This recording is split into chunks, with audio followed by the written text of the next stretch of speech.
ছোট বাচ্চাদের মায়েদের খাতা থাকলে সেটার কি অবস্থা হয় সেটার একটা ভিডিও দেখাই। এটা হচ্ছে আমার একটা নোটপ্যাড, পার্সোনাল নোটপ্যাড। এখানে আমি আমার কিছু পার্সোনাল আমার কাজের জন্য ইউজ করি অ্যাকচুয়ালি। মানে আমার যত ইনফরমেশন লেখার হয়, আমি একটু মন ভোলা মানুষ, ভুলে যাই। তো আমার কাজে নানান জিনিস আমি এখানে লিখে রাখি, যদিও আমি আমার লেখার পেজগুলো দেখাচ্ছি না।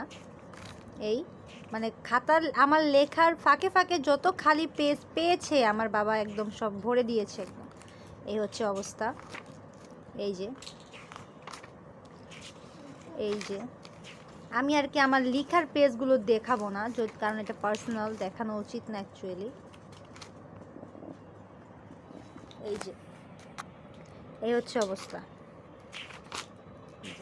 মানে কোনো পেজ মানে লেখার ফাঁকে ফাঁকে যেগুলা ফাঁকা পাইছে একদম 12টা বাজায় দিছে।